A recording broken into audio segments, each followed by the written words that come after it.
was a problem. It was a big problem, a huge problem, but it wasn't the problem. George Bush and the war in Iraq are problems, for sure, but they're not the problems. We talk about Iraq, and it's good to talk about Iraq, and it's good to talk about George Bush and the crimes he committed and hope that he eventually will have to pay for them. It's good. Those things are good. But why don't we ever talk about Afghanistan? Why don't we say that our misadventure in Afghanistan is just as immoral as our misadventure in Iraq? And why don't we talk about Pakistan?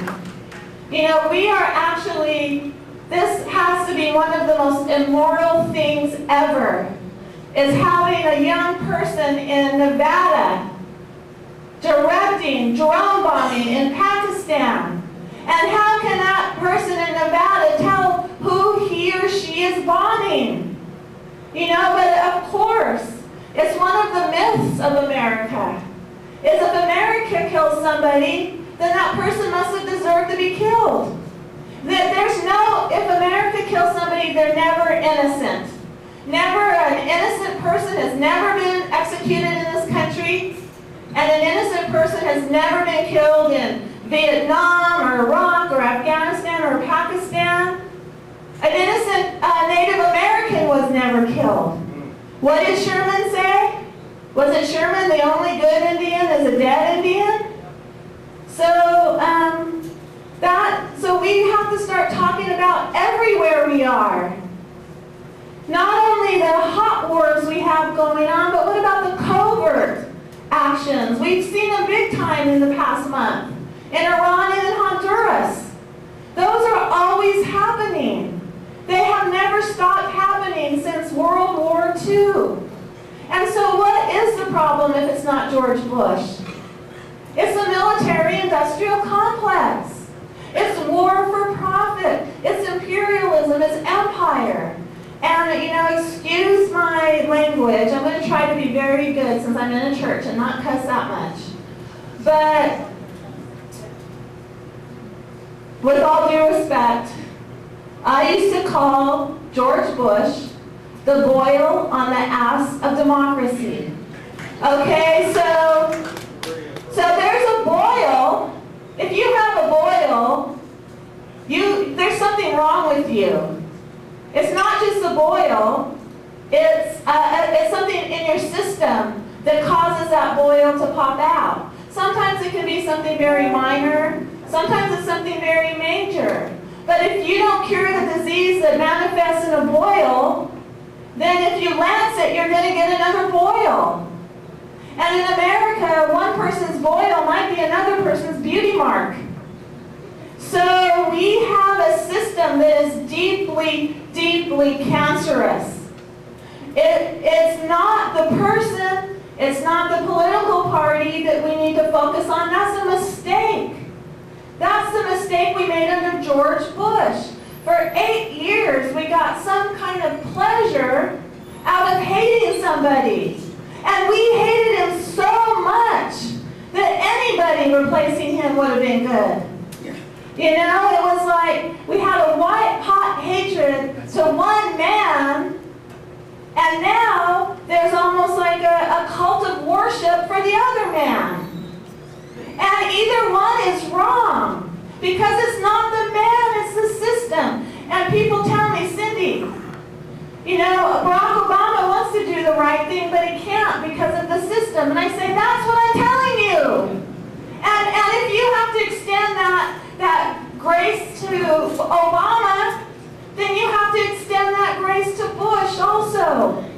That it's a systemic problem. And the person who is the president of the empire is just that. You know, it's just a figurehead. One of the things that brought that to my attention, and I just want, for full disclosure, I didn't support President Obama for president. Even before he got the nomination, I was saying, people, let's look at what he's saying, not the way he's saying it. You know, he is a brilliant man. He is a good speaker. He He is better than Bush, but I have a corn on my toe that's better than Bush.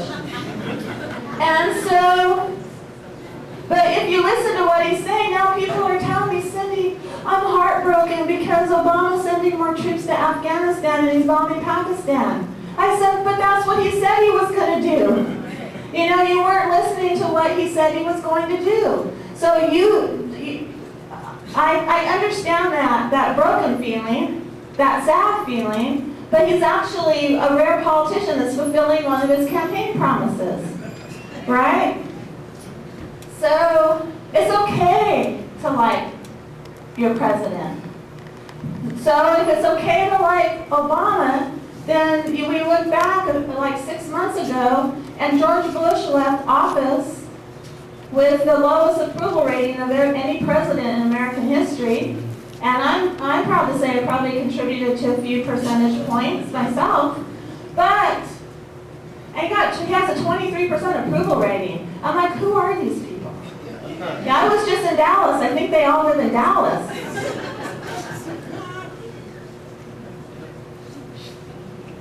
But there were still some people who liked George Bush. And we think, oh wow, there's something wrong with them.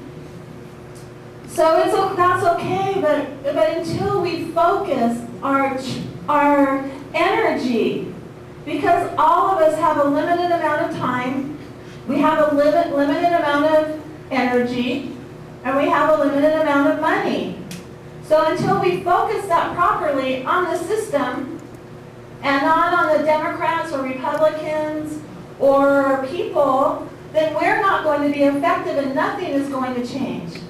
We had an anti-Vietnam War movement during the Vietnam War. You know, there's a wide range of opinion about how effective the movement was in ending the war. So, but then the war did end, and what happened? The movement ended too. So that's how we get George Bush. That's how we get Iraq, Afghanistan, and Pakistan, and possibly Iran now. You know, I'm waiting for them to start saying Osama bin Laden's hiding in North Korea. So, because, you know, they really want to work with North Korea. How can we have all these? How can we have all these wars? There's a war going on here. We're losing our homes, we're losing our jobs, we're losing any kind of security that we had.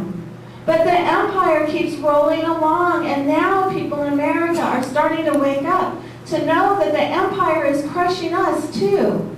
It's not just Cindy Sheehan and the Sheehan family and the thousands of people who have been killed, maimed, or wounded in America. It's everybody that the empire is starting to affect now. So, the reason I went to Camp Casey is very relevant to Ohio. And I was home on August 3rd, 2005, and it's a very tragic and sad thing. And it was August 3rd, it was a Wednesday. I was doing what I usually do, writing, reading, studying, keeping in contact with people. I had just got home from a long trip around the country, speaking to peace groups and rallies. That was at that point when, does anybody remember the Downing Street minute hearings in the basement of Congress, where John Conyers called them? I was one of the witnesses, Ray McGovern, Joe Wilson, we testified about the Downing Street minute hearings. So I was like getting a lot of interview requests. I was working really hard. So it was really weird that I was home on August 3rd, just as